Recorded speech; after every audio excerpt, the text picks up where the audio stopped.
At Grace. Well, 1 month after the attacks on the country is still mourning. Memorial services around the country were held for the victims. Tonight we'll bring you the reaction from New York and Washington. But first, President Bush will hold his first primetime press conference. TV5's very own Mark Despotakis joins us now with a look at what might be said tonight. Mark?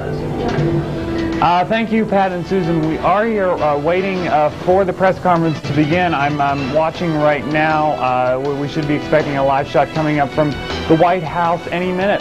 What's going to happen tonight is this is President Bush's first news conference, primetime news conference of his presidency. What we're expected to hear? Well, we think that he's going to be focusing on the progress of the administration thus far. And supposedly he's also going to be speaking of some new humanitarian relief that is planned for what's going on in Afghanistan. You have to pardon me as I keep looking away. We're waiting to see if possibly the press conference is going to begin soon. But let me tell you a little bit more of some of the developments that have happened today. First of all, the FBI says that there is, quote, certain information that there will be more terrorist attacks in the United States or in United States interests overseas.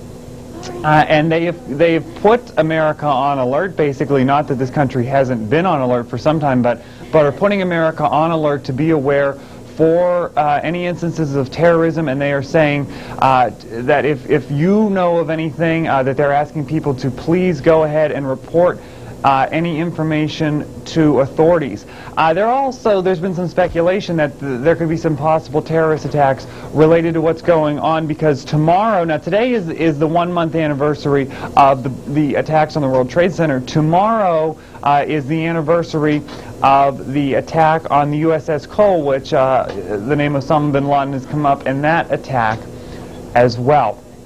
Like I said, very soon President Bush is expected, and we see him coming in right now. If we can go ahead and take a look. This is President George W. Bush coming in live to the East Room of the White House for a briefing for reporters. Let's listen in.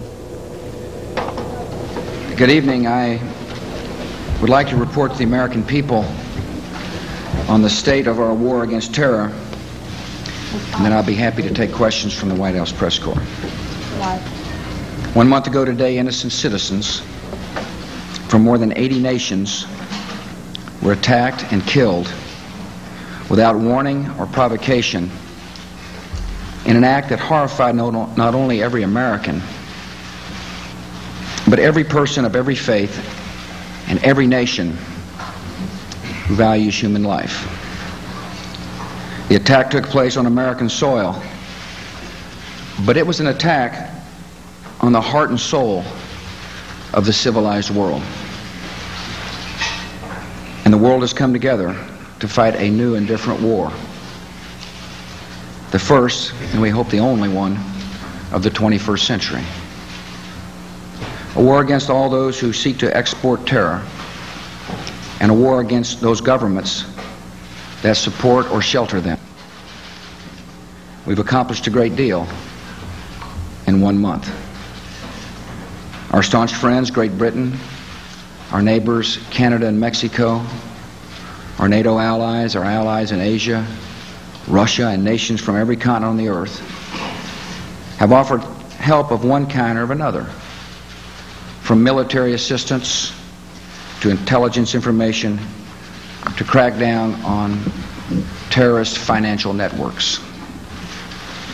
This week, 56 Islamic nations issued a statement strongly condemning the savage acts of terror and emphasizing that those acts contradict the peaceful teachings of Islam.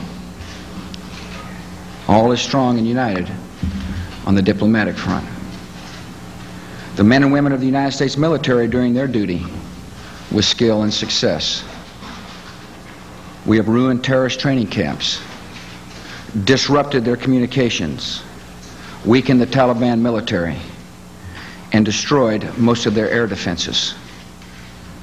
We're mounting a sustained campaign to drive the terrorists out of their hidden caves and to bring them to justice. All missions are being executed according to plan on the military front. At the same time, we are showing the compassion of America by delivering food and medicine to the Afghan people, who are themselves the victims of a repressive regime. On the law enforcement front, terrorists are being swept up in an international dragnet. Several hundred have been arrested. Thousands of FBI agents are on the trail of other suspects here and abroad. Working with countries around the world, we have frozen more than $24 million in Al-Qaeda or Taliban assets. We are aggressively pursuing the agents of terror around the world, and we are aggressively strengthening our protections here at home. This week we established America's new Office of Homeland Security, directed by former Governor Tom Ridge. Americans tonight can know that while the threat is ongoing, we are taking every possible step to protect our country from danger. Your government is doing everything we can to recover from these attacks and to try to prevent others. We're acting to make planes and airports safer, rebuild New York and the Pentagon. We must act to stimulate a slow economy, to help laid-off workers, and we must fund our military. This time of testing has revealed the true character of the American people. We're angry at the evil that was done to us, yet patient and just in our response. Before September 11th, my administration was planning an initiative called Communities of Character. It was designed to help parents develop good character in our children and to strengthen a spirit of citizenship and service in our communities. The acts of September 11th have prompted that initiative to occur on its own in ways far greater than I could have ever imagined. We have shown great love for our country and great tolerance and respect for all our countrymen. I was struck by this, that in many cities, when Christian and Jewish women learned that Muslim women, women of color, were afraid of going out of their homes alone, that they went shopping with them, that they showed true friendship and support, an act that shows the world the true nature of America. Our war on terrorism has nothing to do with differences in faith. It has everything to do with people of all faiths coming together to condemn hate and evil and murder and prejudice. 1 month after great suffering and sorrow, America is strong and determined and generous. I'm honored to lead such a country, and I know we are ready for the challenges ahead. And now I welcome your questions. Ron. Thank you, sir. You said that the threat is ongoing, and indeed the deadly virus of anthrax was found in 3 Florida people this week. Osama bin Laden's spokesman says storms of planes are yet to be hijacked. Your FBI warned just today that terrorist attacks could be happening again in the next couple days. If the FBI knows of a credible threat, can you assure the public that you would take the precaution of locking down any system involved, whether it's buildings, airports, water systems, to prevent more deaths? And most importantly, is there anything you can say to Americans who feel helpless to protect themselves and their families from the next wave of attacks, if there are more to come? What can people do to protect themselves? Sure. Today, the Justice Department did issue a blanket alert. It was in recognition of a general threat we received. This is not the first time the Justice Department have acted like this. I hope it's the last. But given the attitude of the evildoers, it may not be. I have urged our fellow Americans to go about their lives, to fly on airplanes, to travel, to go to work. But I also want to encourage them by telling them that our government's on full alert, and that the alert put out today from the Justice Department was such an action. Now, if we receive specific intelligence where a credible threat that targets a specific building or city or facility, I can assure you our government would do everything possible to protect the citizens around and in or near that facility. And let me give you one example of a specific threat we received. You may remember recently there was a lot of discussion about crop dusters. We received knowledge that perhaps an Al-Qaeda operative was prepared to use a crop duster to spray a biological weapon or a chemical weapon on American people. And so we responded. We contacted every crop dust location, airports from which crop dusters leave. We notified crop duster manufacturers to a potential threat. We knew full well that in order for a crop duster to become a weapon of mass destruction, require a retrofitting, and so we talked to machine shops around where crop dusters are located. We took strong and appropriate action, and we will do so anytime we receive a credible threat. Now, the American people have got to go about their business. We cannot let the terrorists achieve the objective of frightening our nation to the point where we don't conduct business, where people don't shop. That's their intention. Their intention was not only to kill and maim and destroy, their intention was to frighten to the point where our nation would not act. Their intention was to so frighten our government that we wouldn't seek justice, that somehow we would cower in the face of their threats and not respond, abroad or at home. We're both responding abroad and at home. The American people, obviously, if they see something that is suspicious, something out of the norm that it looks suspicious, they ought to notify local law authorities. But in the meantime, they ought to take comfort in knowing our government is doing everything we possibly can. We've got a Homeland Security Office now running, as I mentioned, headed by Tom Ridge. We're sharing intelligence with our friends and countries from overseas. We follow every lead. And information sharing between the CIA and the FBI is seamless, so that the reaction to any threat is real time. And but the truth of the matter is, in order to fully defend America, we must defeat the evildoers where they hide. We must round them up, and we must bring them to justice. And that's exactly what we're doing in Afghanistan. The first battle in the war of the 21st century.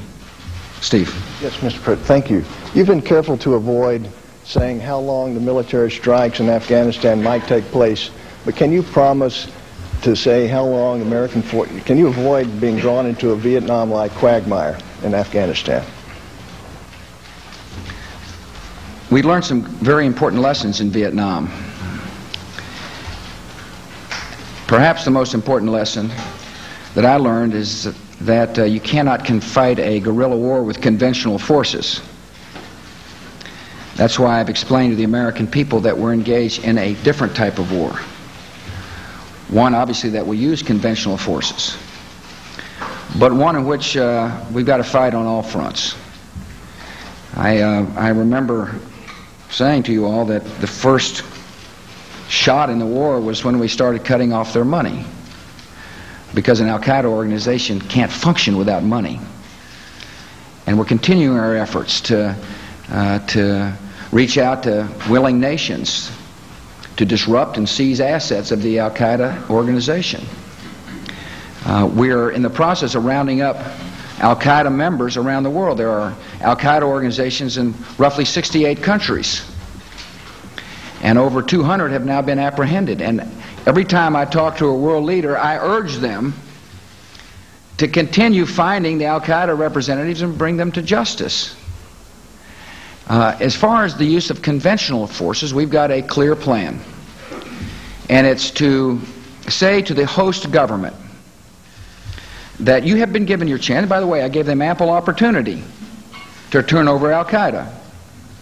I made it very clear to them in no uncertain terms that in order to avoid punishment, they should turn over the parasites that hide in their country. They obviously refused to do so, and now they're paying a price. We are dismantling their military, disrupting their communications, severing their ability to defend themselves, and slowly but surely we're smoking Al-Qaeda out of their caves so we can bring them to justice. People often ask me, how long will this last?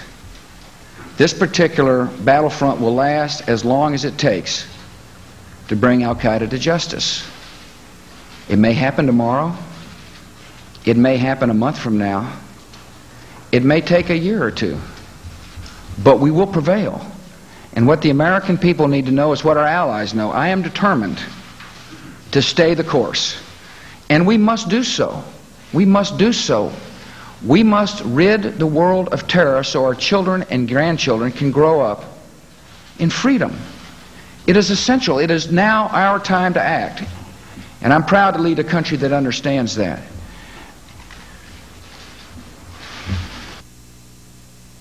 There you have it, some words from President Bush. The press conference does continue at the White House. President Bush calling this the first war of the 20th century, and he also says we hope the 21st century, and we hope the only one of the 21st century. He says we are involved in a sustained campaign and are aggressively pursuing the campaign. He says the threat is ongoing, but the government is taking every possible step to save us from any danger. And one of the messages that he reiterated tonight that we have been hearing since September 11th is it's time for America to go about their lives, continue going about their lives, as we have seen America has been doing, but he keeps saying, continue going about your lives. He spoke to the anthrax scare we've been hearing about, saying that the government has looked into it and is indeed on full alert, and that the government is taking action when it does receive a credible threat. We will, of course, continue to monitor developments in this and bring them to you as they become available. I'm Mark Despotakis, TV5 News. Susan and Pat, back to you. Thanks, Mark. U.S. military planes continue to pummel the Afghan towns of Jalalabad and Kabul. U.S. officials suspect several members of the Taliban have been killed in the recent airstrike campaign. Eric Phillips has the latest from Washington. Well, the FBI is saying there's reason to believe that there may be additional terrorist attacks here in the United States within the next several days.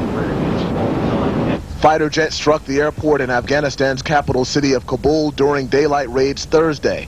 Overnight, the region faced its most intense attack so far, with at least 30 loud explosions rocking the Taliban stronghold of Kandahar. Meanwhile, hundreds of Afghans scrambled to leave the area. At the same time, the opposition Northern Alliance continues its offensive on the ground. U.S. officials believe several Taliban leaders have been killed.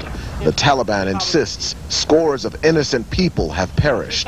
In the past days of American air raids, more than 70 civilians have been martyred in different parts of our country. Everyone in this country knows that the United States of America does not target civilians. Today, thousands gathered for a memorial service in New York City, marking a month since more than 5,000 died in the World Trade Center blasts. President Bush was keynote speaker at a similar service this morning at the Pentagon to remember the 189 killed there. The American people will never forget the cruelty that was done here, and in New York, and in the sky over Pennsylvania. Later in the afternoon, President Bush met with his cabinet to discuss Operation Enduring Freedom. The president will hold a press conference tonight at 8 p.m. Eastern Time to update the American people on the war against terrorism. Vice President Dick Cheney showed up at that cabinet meeting at the White House this afternoon. It's the first time the vice president has been to the White House since Sunday, when the bombing campaign over Afghanistan began. In Washington, I'm Eric Phillips. Back to you. Now taking a look at some local news, here's an update to a story brought to you yesterday. A Knox man was killed in the crash near Beaver. Frank R. Black, Jr. of Knox County was one of the 5 killed yesterday in the crash along Route 60. The 5 workers were hit by a truck. The truck was said to be swerving to avoid the orange cones along the road. Black was pronounced dead yesterday at UPMC Hospital in Pittsburgh. Some community schools are in the news again. North Clarion School District has agreed to combine sports with Forest Area School District. The two schools will combine both boys and girls sports. Combining the school sports programs will benefit both schools, adding soccer and girls softball to the program and increasing track and cross-country programs. North Clarion School Board unanimously approved the program. Keystone School District is also in the news today. The school is looking into improving security after the break-in last month. The break-in by 4 high school students has caused concern from the school board. The new security system will possibly include identification cards and replacement of all locks around the buildings. The new system will be fairly expensive, however, officials feel that the new system will be worth it in the long run. In university news, the University Magical Singers concert has been changed from tomorrow night. The concert has been pushed back until Thursday, October 18th at 8. Clarion University will host College Media Day. Media Day will take place tomorrow from 8 a.m. to 4 p.m. The sessions are free and open to the public. The sessions begin at 8 a.m. in Hart Chapel, where the registration will take place. National Guard units from Youngstown and Cleveland area left for active duty today. More than 1,100 of Ohio's 33,000 National Guard and Reserve members have been deployed since the September 11th terrorist attacks. The military police units are initially headed to Fort Knox, Kentucky. Today is the 1-month anniversary of the attacks on the Pentagon and the World Trade Center. Coming up after the break, we'll take a look at some national news. Stay tuned to Clarion's very own TV5. We'll be right back.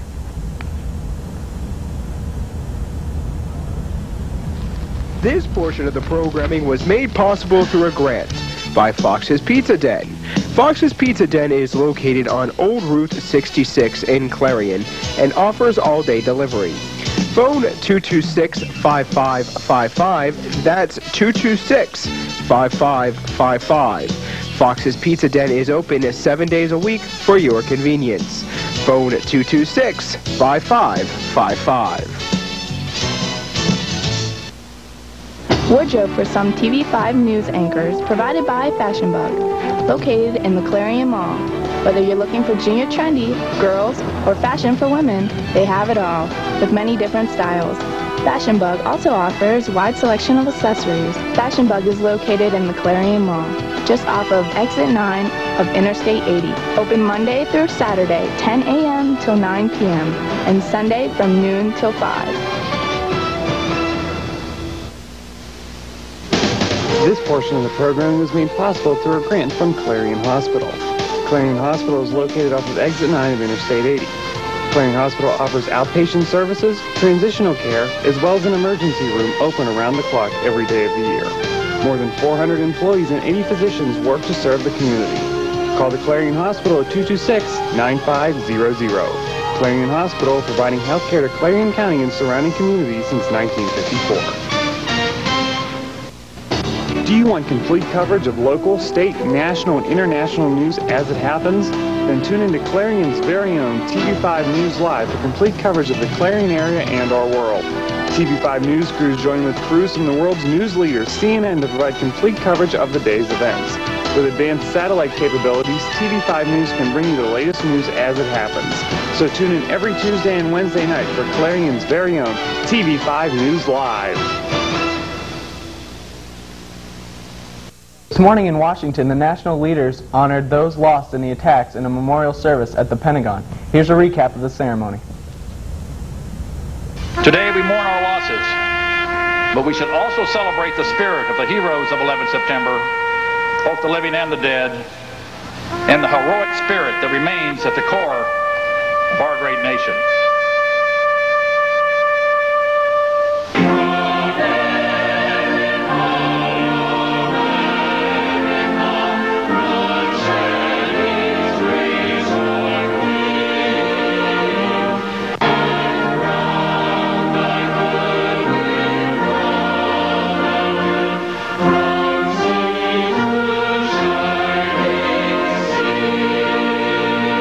In targeting this place then, and those who worked here, The attackers, the evildoers, correctly sensed that the opposite of all they were and stood for resided here.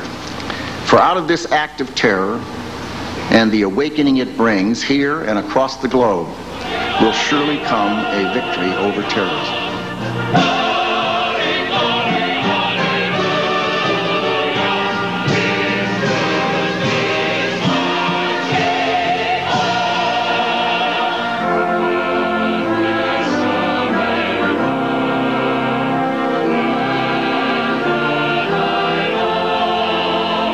But to all of you who lost someone here, I want to say, you are not alone. The American people will never forget the cruelty that was done here, and in New York, and in the sky over Pennsylvania. We will never forget all the innocent people killed by the hatred of a few. Our cause is just and worthy of sacrifice. Our nation is strong of heart, firm of purpose, inspired by all the courage that has come before. We will meet our moment, and we will prevail.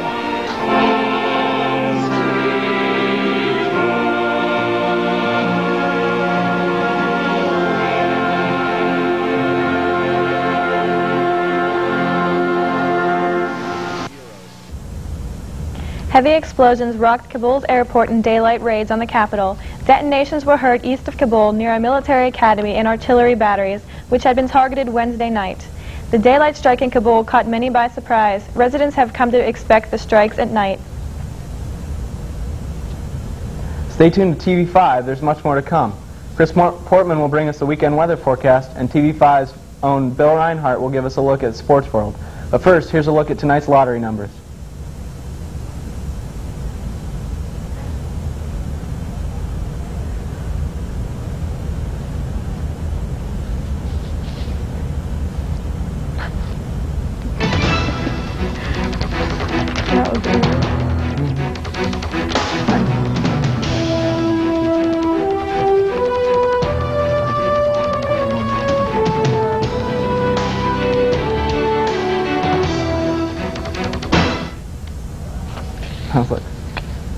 I'm an American. I'm an American. You got something? Oh, man. You'd never know it on the battlefield. But nearly half of today's military are National Guard and reservists. However, they can't answer our nation's call without their employer's support.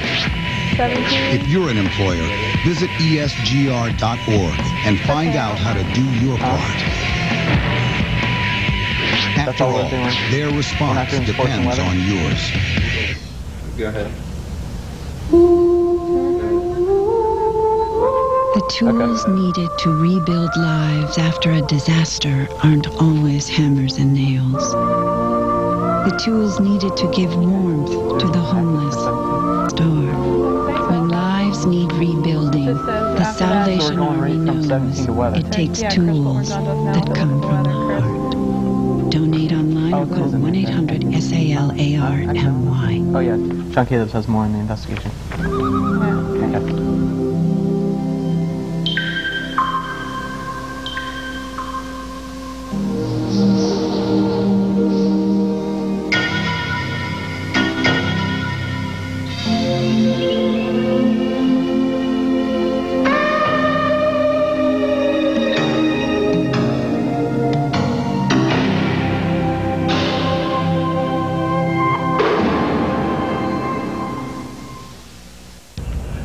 Federal authorities say the 3 reports of exposure to anthrax at a Florida office building shouldn't be considered part of a biological terrorist attack. It's still not known how the deadly bacteria contaminated the Boca Raton facility. Sean Calebs has more on the investigation. Slowly today. Behind me you can see that health and law enforcement officials continue to work trying to determine how a killer strain of anthrax got inside the headquarters of a supermarket tabloid. It is now a criminal investigation, and some people in this area are concerned it could all be part of a bioterrorist attack. Yellow crime scene tape, police, and a host of investigators from the FBI and the Centers for Disease Control. With 3 confirmed exposures to anthrax at the AMI headquarters, the U.S. Attorney General is looking into foul play.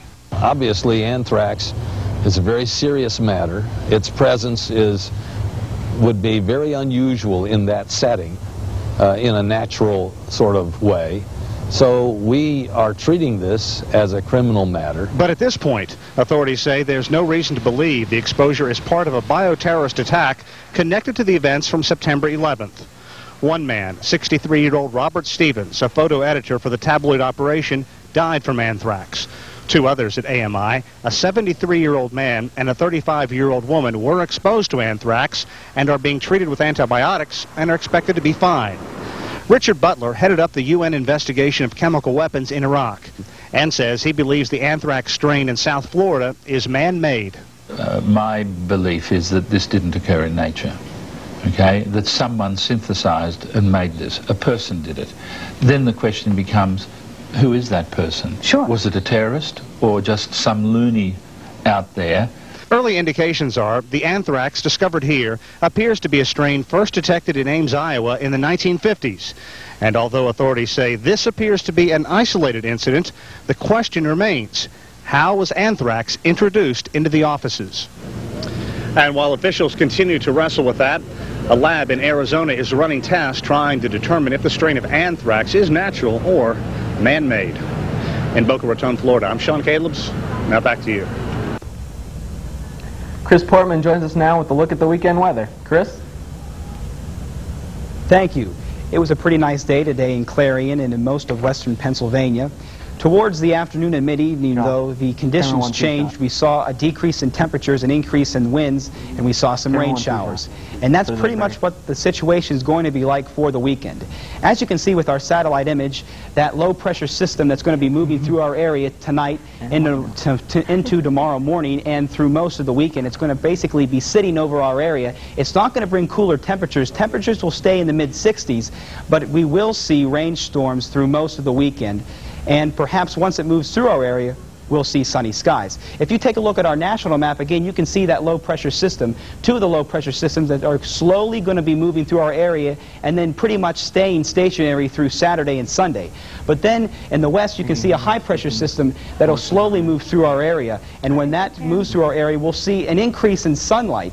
We'll see, in fact, partly cloudy skies. But again, temperatures will not be as warm as they were this week. With this map, you can see the precipitation and the lightning concerns that we have in our area. We'll have thunderstorms perhaps over the weekend with lightning. Make sure to stay indoors if there is lightning. Again, in Texas, you can see rainstorms, and in Florida, some lightning. It's just not going to be a very nice day for most of the United States. Make sure to make plans for indoors this weekend. Play checkers, chess. It's not going to be a time to go outside and do some outdoor activities. With our regional map, the northeast, you can see, again, most of the cities in the western Pennsylvania, Columbus, into Ohio, there will be rain showers. In Detroit, Michigan, you can see rain showers. New York City and Washington lucked out this weekend. They'll have highs in the 70s and sunny skies. Because of the situation in Afghanistan, we here at TV5 thought it'd be important to let you know what the conditions were going to be like in Afghanistan tomorrow for those of you that have friends and family in the area. And as you can see in the Kabul, the capital, and where most of the strikes are taking place, there's going to be sunny skies. So military forces won't have a hard time picking those targets and, in fact, targeting and hitting the targets that the military has intended them to hit. If you can see our 5-day planner, Friday night there's going to be rainy skies, a high of 64. Make sure to bring your rain jacket to those Friday night football games. Saturday and Sunday there's going to be rainstorms as that low pressure system sits over our area.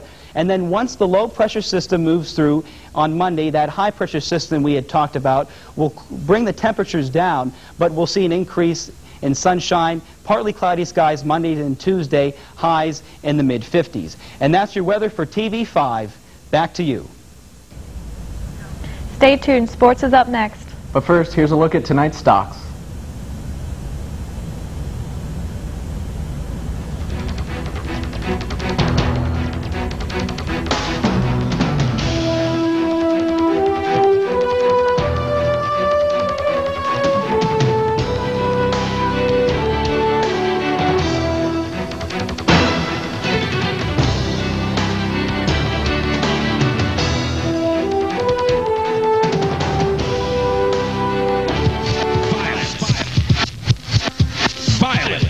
stronger than you. You can't hold us back. Violence, we know what it takes to blow past you. And violence, we're just getting going.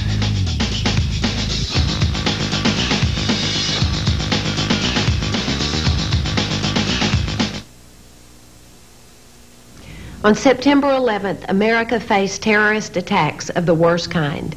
Innocent lives were lost, and a sad cloud was cast over this great nation. These acts were intended to cause fear among all Americans, including our children. But we cannot let that happen. There are things we can do to help our kids. Talk with them, listen to them, tell them they're safe and that they're loved. God bless you, and God bless America. It may not look like it, but you're watching the future of the earth pass by. Because many of these products are made from materials you've been recycling. But to keep recycling working, you need to buy products that say, made from recycled materials. For all those next in line, it would mean the world to them.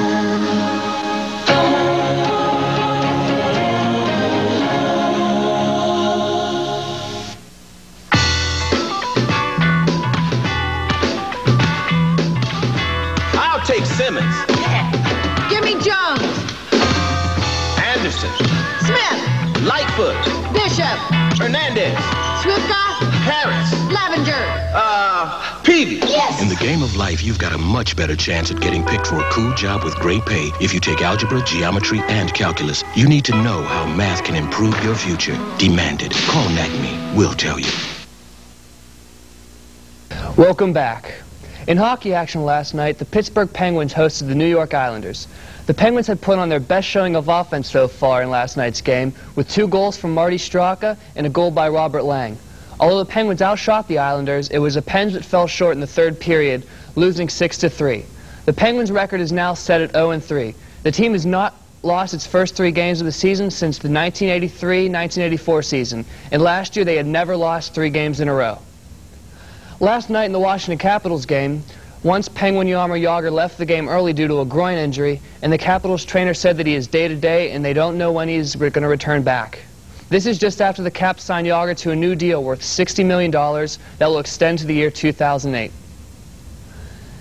Tonight, Michael Jordan makes his debut with the Washington Wizards as they play the Detroit Pistons. Jordan is not set to play in the game tonight, but didn't want to disappoint his fans who had already bought tickets for the game. Jordan says he's going to need to be patient to make sure he still has what it takes to play in the NBA. That's the sports for Thursday. I'm Bill Reinhart, and now back over to Susan and Pat. Thanks for tuning in to TV5 tonight. Tune in next Tuesday night with Courtney Maines and Kelly Esno. I'm Susan Honorad. And I'm Pat Grace. For everyone here at TV5, have a good night.